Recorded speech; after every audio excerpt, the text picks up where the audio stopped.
नमस्कार विद्यार्थी मित्रांनो, इयत्ता 8वी विषय सामान्य विज्ञानमध्ये आपण प्रकरण क्रमांक 8 प्रदूषण हा घटक अभ्यासत आहोत. तर आतापर्यंतच्या व्हिडिओमध्ये आपण प्रदूषण म्हणजे काय, प्रदूषके कशाला म्हणायचं, हवा प्रदूषण म्हणजे काय, हवा प्रदूषणाची विविध कारणे कोणकोणती आहेत, हवा प्रदूषणाचा वनस्पतींवर, प्राण्यांवर आणि वातावरणावरती कोणकोणत्या प्रमाणे विपरीत परिणाम होतो हा भाग अभ्यासला. तसंच हवा प्रदूषणावरती प्रतिबंधात्मक उपाय कोणकोणते करता येतील हा भाग देखील आपण अभ्यासला. तसंच जागतिक तापमान वाढ, हरितगृह परिणाम म्हणजे काय आणि आम्लवर्षा म्हणजे काय इत्यादी घटक आपण पूर्ण केलेले आहेत. तर आजचा आपला उपघटक आहे जलप्रदूषण. तर बघा, जलप्रदूषणाबद्दल आज आपण माहिती जाणून घेणार आहोत. तर हा घटक सुरू करण्याआधी आपण काही प्रश्नोत्तरांची चर्चा करणार आहोत. तर पहिला आहे बघा, वापरण्यास योग्य असे पाणी आपणास कोणकोणत्या जलस्रोतातून मिळते. तर वापरण्यास योग्य पाणी आपण नदीतून, विहिरीतून, कूपनलिकेतून किंवा एखाद्या तलावातून वापरण्यायोग्य पाणी मिळवतो. दुसरा आहे बघा, पाण्याचा वापर आपण कोणकोणत्या कारणासाठी करतो. आता आपण विविध कारणे इथे सांगता येतील आपल्याला. सकाळी उठल्यापासून प्राथमिक ज्या काही आपल्या कृती असतात त्या सर्व कृतींसाठी पाण्याची आवश्यकता असते. स्वयंपाकासाठी पाण्याची आवश्यकता असते, उद्योगधंद्यासाठी पाण्याची आवश्यकता असते, शेतीसाठी पाण्याची आवश्यकता असते. तर अशा विविध कारणासाठी पाण्याची आवश्यकता आपल्याला असते. तिसरा प्रश्न आहे, पृथ्वीवर एकूण क्षेत्रफळाच्या किती टक्के पाणी आहे. 71% पाणी आहे आणि उरलेलं काय आहे, जमिनीचा भाग आहे. हे तुम्ही भूगोलमध्ये शिकलाच आहात. चौथा प्रश्न आहे, कोणकोणत्या कारणांमुळे पाणी प्रदूषित होते. जसं की आजूबाजूला एखाद्या जलाशयाच्या वरती कचरा असेल तर त्या कचऱ्यामुळे सुद्धा जलाशयाचं प्रदूषण होतं. कारखान्यातील सांडपाण्यामुळे जलाशयाचं प्रदूषण होतं किंवा घरगुती किंवा शहरी जे सांडपाणी असतं त्याच्यामुळे सुद्धा पाण्याचं प्रदूषण होतं. त्यानंतर बघा, पाण्याला जीवन असे का म्हणतात. तर काय सांगता येईल बरं विद्यार्थी मित्रांनो. तर बघा, पाण्याला जीवन असं म्हणतात कारण अगदी सकाळी उठल्यापासून ते सर्व क्रिया पाण्यावरती अवलंबून असतात. सगळे उद्योगधंदे पाण्याशिवाय होणे शक्यच नाही आहे. शेतीसाठी पाण्याची आवश्यकता असते. तसेच जगण्यासाठी जसं ऑक्सिजन गरजेचं आहे तसंच पाणीसुद्धा गरजेचं आहे. कारण शरीरातील सर्व रासायनिक अभिक्रिया किंवा पेशीमध्ये होणाऱ्या सर्व अभिक्रिया, ह्या सर्व अभिक्रिया होण्यासाठी पाण्याची आवश्यकता असते. म्हणून पाणी हे जीवन आहे असं म्हटलं जातं. चला तर विद्यार्थी मित्रांनो, या प्रश्नोत्तराच्या द्वारे तुम्हाला लक्षात आलं असेल की पाणी हा किती महत्त्वपूर्ण आणि सजीवांच्यासाठी असणारा एक अविभाज्य नैसर्गिक स्रोत आहे. तर पाण्याच्या प्रदूषणाबद्दल आता आपण चर्चा करणार आहोत. नैसर्गिक व बाह्य घटकांच्या मिश्रणाने पाणी जेव्हा अस्वच्छ व विषारी होते तेव्हा त्यातील ऑक्सिजनचे प्रमाण घटते व त्यामुळे सजीवांना अपाय होतो. साथीच्या रोगांचा फैलाव होते तेव्हा जलप्रदूषण झाले असे म्हणतात. बघा, जलप्रदूषणाची व्याख्या दिलेली आहे. नैसर्गिक घटकामुळे असेल किंवा बाह्य घटकांमुळे असेल किंवा मानवनिर्मित घटकामुळे असेल, पाणी ज्यावेळी अस्वच्छ होते किंवा विषारी घटक त्याच्यामध्ये मिसळले जातात त्यावेळी पाण्यामध्ये असणाऱ्या नैसर्गिक प्रमाणात असणाऱ्या ऑक्सिजनचं प्रमाण कमी होत जातं आणि एकदा पाण्यामधलं ऑक्सिजनचं प्रमाण कमी झालं तर सजीवांना त्याचा अपाय होतो किंवा त्या पाण्याच्या मार्फत अनेक रोगांचा फैलाव होतो. अशा वेळी जलप्रदूषण झालं असं आपण म्हणू शकतो. गोड्या किंवा समुद्राच्या पाण्यामधील प्रदूषणामध्ये भौतिक, रासायनिक व जैविक बदलांचा समावेश होतो. बघा काय म्हटलेलं आहे, गोड्या किंवा समुद्राच्या पाण्यामध्ये भौतिक, रासायनिक आणि जैविक बदलांचा समावेश होतो की ज्यामुळे पाणी प्रदूषित होऊ शकतं. आता जलप्रदूषके कोणकोणती आहेत ते आपण पाहूया. जैविक जलप्रदूषके, असेंद्रिय जलप्रदूषके आणि सेंद्रिय जलप्रदूषके असे याचे 3 प्रकार आहेत. तर जैविक जलप्रदूषक म्हणजे काय, शैवाल, जीवाणू, विषाणू, परजीवी, सजीव यांच्यामुळे पाणी पिण्यायोग्य राहत नाही आणि या जैविक अशुद्धीमुळे रोग पसरतात. बघा काय म्हटलेलं आहे, शैवाल एखादा जीवाणू असेल, विषाणू असेल किंवा एखादा परजीवी असेल तर असे प्रदूषकांना जैविक प्रदूषक म्हणतात. कारण ही जैविक घटक आहेत, एकपेशीय सजीव आहेत की ज्यांच्यामुळं काय होऊ शकतं, रोग प्रसार होऊ शकतो. त्यामुळे यांना जैविक जलप्रदूषके असं म्हटलं गेलं. दुसरं आहे बघा, असेंद्रिय जलप्रदूषके. बारीक वाळू, धुलीकण, मातीचे कण तरंगणारे पदार्थ, क्षारांचा साका जसं की आर्सेनिक, कॅडमियम, सिसे, पारा, संयुगे ही किरणोत्सारी पदार्थांचा अंश, या सगळ्याला असेंद्रिय पदार्थ असं म्हटलेलं आहे. थोडक्यात असेंद्रिय पदार्थामध्ये जे पदार्थ कुजू शकत नाहीत किंवा ज्यांच्यामुळे मोठ्या प्रमाणामध्ये नुकसान होऊ शकतं अशांना असेंद्रिय जलप्रदूषके असे म्हणतात. आता सेंद्रिय जलप्रदूषकांमध्ये कोणकोणता भाग येतो? तणनाशके, कीटकनाशके, खते, सांडपाणी, कारखान्यातील उत्सर्जके ही सर्व सेंद्रिय जलप्रदूषकांमध्ये येतात. तर लक्षात ठेवा विद्यार्थी मित्रांनो, जलप्रदूषके हा परीक्षेसाठी महत्त्वाचा प्रश्न आहे. जलप्रदूषके टिपा लिहा किंवा जलप्रदूषकांचे प्रकार लिहा. तर त्यावेळी जैविक, असेंद्रिय आणि सेंद्रिय जलप्रदूषके आहेत आणि त्याच्यामध्ये येणारी 2-2 उदाहरणे तुम्हाला लिहिता येणं अपेक्षित आहे. तर बघा विद्यार्थी मित्रांनो, इथं आणखीन एक माहिती दिलेली आहे पुस्तकामध्ये. तमिळनाडू राज्यात कातडी कमवण्यासाठी अनेक केंद्र आहेत. त्यातून बाहेर टाकले जाणारे पाणी पलार या नदीत सोडले जाते. त्यामुळे या नदीला पतझर म्हणजे गटार नदी असं म्हटलं जातं. म्हणजे इतक्या मोठ्या प्रमाणामध्ये त्या नदीचं प्रदूषण झालेलं आहे आणि त्यामुळंच त्याला पतझर नदी असं म्हटलं जातं. म्हणजे मानवी हस्तक्षेपामुळे नैसर्गिक साधन संपत्तीचं किती मोठ्या प्रमाणामध्ये आपण नुकसान करत चाललेलो आहोत, त्याचं हे उत्तम उदाहरण आपल्याला म्हणता येईल. विद्यार्थी मित्रांनो, आता पुढील भाग आपण घेतोय पाणी प्रदूषणाची कारणे. जसं आपण हवा प्रदूषणाची पण कारणे बघितलं, नैसर्गिक कारणे आणि मानवनिर्मित कारणे, तसंच आता आपण पाणी प्रदूषणाची सुद्धा नैसर्गिक कारणे आणि मानवनिर्मित कारणे कोणकोणती आहेत ते अभ्यासणार आहोत. पहिला घटक घेतोय आपण नैसर्गिक कारणे. पाणी प्रदूषण करणारे नैसर्गिक कारणे आणि त्याचे परिणाम. पहिला आहे बघा जलपर्णीची वाढ. आता बघा, पाण्यावरती जलपर्णीची वाढ झाली की प्राणवायू कमी होतो आणि पाण्याचा नैसर्गिक गुणधर्म बदलतो. याच्यामध्ये कोल्हापूरमधल्या रंकाळा तलावामध्ये वाढणारी जलपर्णी हे उदाहरण घेऊ शकतो. आता जलपर्णी वाढली की काय होतं, पूर्ण पाण्याचा वरचा थर जो असतो तो ह्या जलपर्णीमुळे व्यापला जातो. त्यामुळं हवेमधलं ऑक्सिजन पाण्यामध्ये मिसळण्याची जे प्रमाण आहे ते कमी होत जातो. त्यामुळं पाण्यामधलं ऑक्सिजनचं प्रमाण काय होत जातं, घटत जातं. त्यामुळं पाण्याचा नैसर्गिक गुणधर्म सुद्धा बदलतो. बघा, पाण्यामध्ये इतर जलचर असतात जे उत्सर्जनावाटे कार्बन डायऑक्साईड बाहेर टाकतील. मग पाण्याचा पूर्ण वरचा भागच जर झाकला गेला असेल की त्याच्यामुळं हवेतलं ऑक्सिजन पाण्यामध्ये मिसळणार नाहीत, मात्र पाण्यातले जलचर काय करतात, ते अविरतपणे कार्बन डायऑक्साईड बाहेर टाकत जातील. त्यामुळं पाण्यामधलं ऑक्सिजनचं प्रमाण हे हळूहळू काय होत जाणार आहे, कमी होत जाणार आहे. त्यामुळं पाण्याचं नैसर्गिक गुणवत्ता आणि नैसर्गिक गुणधर्म याच्यामुळं काय होतं, कमी होतो. त्यानंतर दुसरं आहे बघा कुजणारे पदार्थ. प्राणी व वनस्पतीचे अवशेष सडणे व कुजणे यामुळे सुद्धा काय होऊ शकतं, पाण्याचं प्रदूषण होऊ शकतं. आता आपल्या इथं बघा बऱ्याचदा बरेचसे घटक जे आहेत ते नदीमध्ये वगैरे सोडले जातात. जैविक घटक असतील, अजैविक घटक असतील किंवा कुजणारे घटक असतील, न कुजणारे घटक असतील की ज्यामुळं जलप्रदूषण मोठ्या प्रमाणामध्ये होत आहे. त्यानंतर तिसरं बघा गाळामुळे. नदीच्या प्रवाहामुळे व पात्र बदलल्यामुळे कधी कधी पूरजन्य परिस्थिती निर्माण होते किंवा बऱ्याचशा भौगोलिक घटना अशा घडतात की ज्यामुळे नदीचा प्रवाह बदलतो किंवा पात्र बदललं जातं आणि मोठ्या प्रमाणामध्ये हे गाळ काय केला जातो, सरोवरामध्ये, इतर सरोवरामध्ये पसरला जातो आणि ह्या गाळामुळे सुद्धा जलप्रदूषण होते. चौथं कारण आहे जमिनीची धूप. जमिनीची धूप झाल्याने जीवाणू यासारख्या सूक्ष्मजीव, अनेक जैविक अजैविक घटक पाण्यामध्ये मिसळले जातात. त्यामुळे सुद्धा पाण्याचं प्रदूषण होतं. पाचवा घटक आहे कवक. पाण्यात कुजणाऱ्या सेंद्रिय पदार्थावरती कवक व जीवाणूंची वाढ होते. बघा काय म्हटलंय, पाण्यामध्ये जर एखादा जैविक घटक असेल आणि कुजत असेल तर त्यावेळी कवकांची वाढ होते आणि ह्या कवकांच्यामुळे सुद्धा पाण्यामध्ये पाण्याचं काय होतं, प्रदूषण होतं. त्यानंतर सहावा घटक आहे शैवाळ. जास्त वाढल्याने पाणी अस्वच्छ होतं. शैवाळ जास्त वाढल्यामुळे सुद्धा पाणी अस्वच्छ होतं. आणि सातवं आणि शेवटचं कारण आहे कृमी.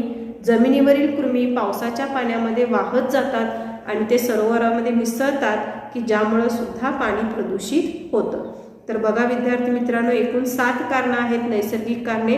जलपर्णीची वाढ, कुजणारे पदार्थ, गाळामुळे, जमिनीची धूप झाल्यामुळे, कवक वाढल्यामुळे, शैवाळ आणि कृमींची वाढ झाल्यामुळे पाण्याचे काय होतं, प्रदूषण होतं.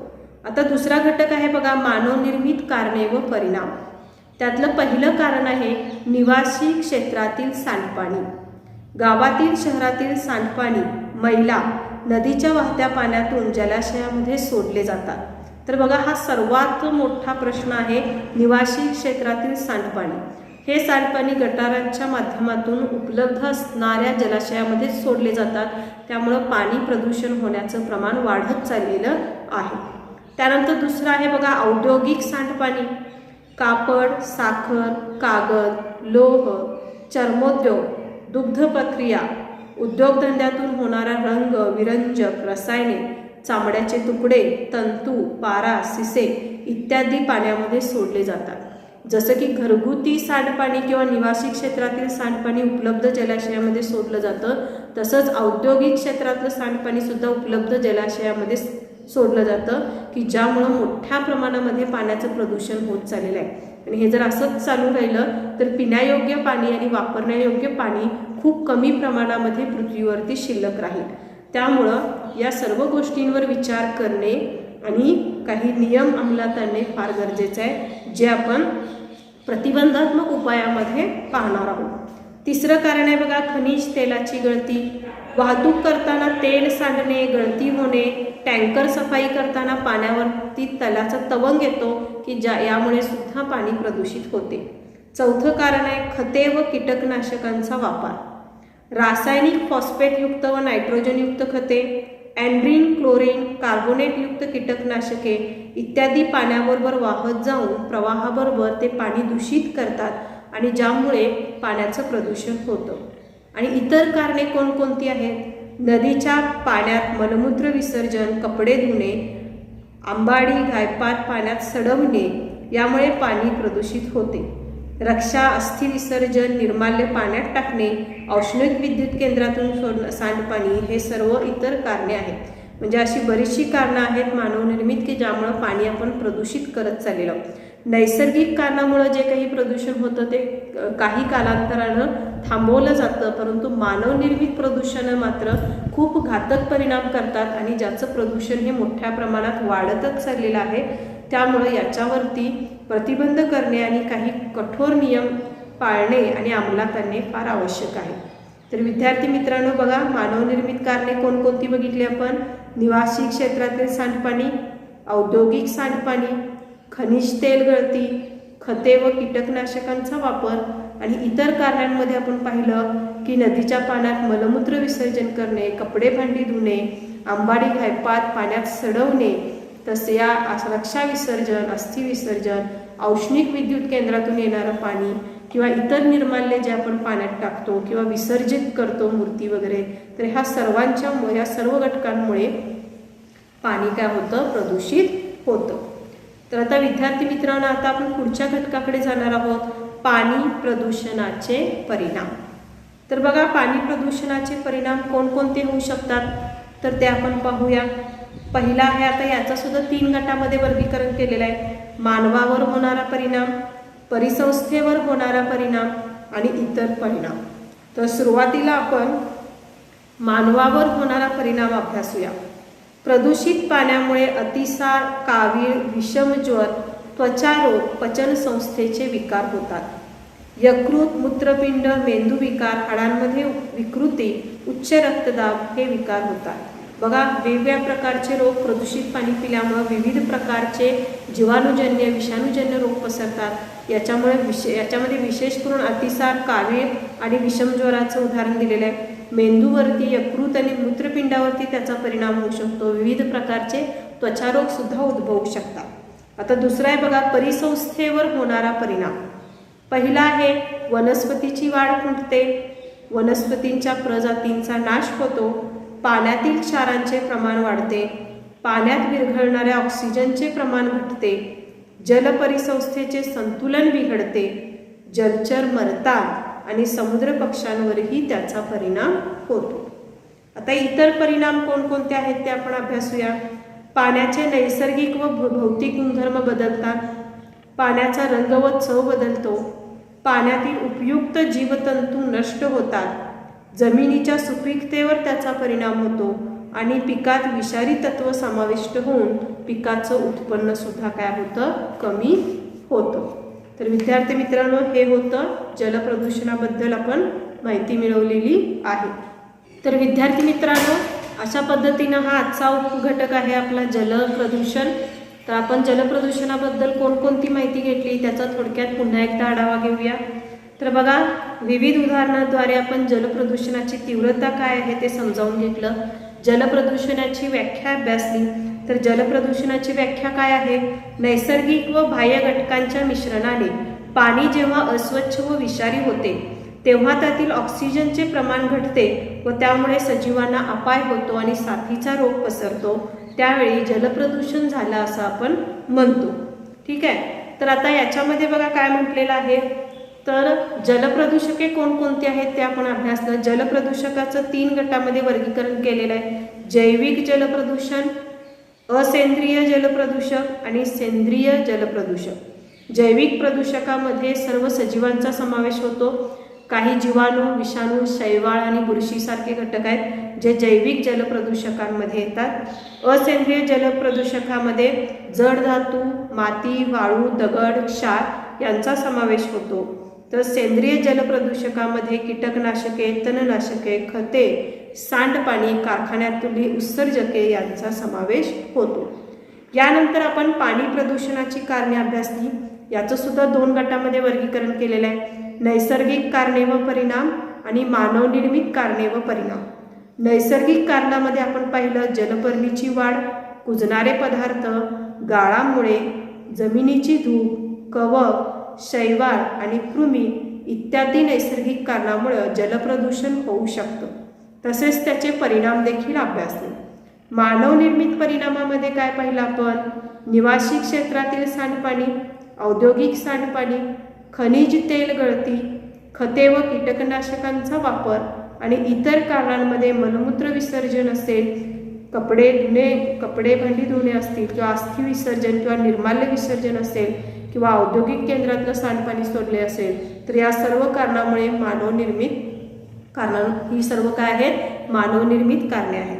त्यानंतर आपण पाणी प्रदूषणाचे परिणाम पाहिलं. याचं सुद्धा 3 गटामध्ये वर्गीकरण केलेलं आहे. मानवावर होणारा परिणाम, परिसंस्थेवर होणारा परिणाम आणि इतर परिणाम. मानवावर होणाऱ्या परिणामामध्ये विविध प्रकारचे रोग उद्भवतात, जसं की कावीळ, विषमजर इत्यादी, आणि यकृत, मूत्रपिंड, मेंदू, हाडांमध्ये विकृती निर्माण होते. परिसंस्थेमध्ये आपण काय पाहिलं तर वनस्पतींच्या प्रजातींचा नाश होतो, वनस्पतीची वाढ खुंटते, पाण्यामध्ये क्षाराचे प्रमाण, ऑक्सिजनचे प्रमाण घटते, जल परिसंस्थेचे संतुलन बिघडते, जलचर मरतात, समुद्र पक्ष्यांवर त्याचा परिणाम होतो. इतर परिणाम काय सांगता येतील मग? त्याच्यामध्ये पाहिलं आपण पाण्याचा नैसर्गिक व भौतिक गुणधर्म बदलतो, पाण्याचा रंग आणि चव बदलतो, पाण्यातील उपयुक्त जीवतंतू नष्ट होतात, जमिनीची सुपीकता नष्ट होते आणि पिकात विषारी तत्व काय होतात? समाविष्ट होतात. तर विद्यार्थी मित्रांनो, अशा पद्धतीनं हे जलप्रदूषण म्हणजे काय, जलप्रदूषके, त्याची कारणे आणि त्याचे परिणाम आपण अभ्यासले. मग प्रतिबंधात्मक उपायामध्ये आपल्याला काय सुचवता येईल सांगा? प्रतिबंधात्मक उपाय पुस्तकामध्ये दिलेलं नाही आहे. मग उपाययोजना काय काय करता येईल? तर जलप्रदूषणासंबंधित कठोर असे नियम आणि कायदे करणं आवश्यक आहे. दुसरं, सामाजिक बांधिलकी ठेवून विविध प्रसार माध्यमांनी या बाबतीत जनजागृती करणं आवश्यक आहे. तसंच नागरिक म्हणून आपल्याला सुद्धा ही सर्व नियम पाळणे आणि कमीत कमी प्रदूषण कसा करता येईल या बाबतीत सर्व खबरदारी वैयक्तिक स्तरावरती आपल्याला स्वतःला देखील घ्यावं लागेल. कारखान्यातील सांडपाणी किंवा निवासी क्षेत्रातील सांडपाणीमध्ये प्रक्रिया करून ते सभोवतालच्या जलाशयामध्ये सोडले पाहिजे. तसंच शेतींमध्ये तीव्र प्रमाणात रासायनिक खतांचा वापर करण्याऐवजी जर सेंद्रिय खतांचा वापर केला तरीसुद्धा आपण जलप्रदूषण रोखू शकतो. या व्यतिरिक्त आपल्या बऱ्याचशा काही संस्कृती आहेत की ज्याच्याद्वारे आपण निर्माल्य किंवा मूर्ती विसर्जित करतो. त्याच्याऐवजी दुसऱ्या पद्धतीनं त्याची जर विल्हेवाट लावली तर त्यानुसार सुद्धा आपण जलप्रदूषण काय करू शकतो? थांबवू शकतो. तर विद्यार्थी मित्रांनो, अशा पद्धतीनं आजच्या या व्हिडिओमध्ये आपण जलप्रदूषणासंबंधी काय केलेलं आहे, माहिती मिळवलेली आहे. आता तुम्ही स्क्रीनवरती दिसत असलेला प्रश्न वहीत सोडवून ठेवायचा आहे. पुन्हा भेटूया पुढील व्हिडिओमध्ये. धन्यवाद.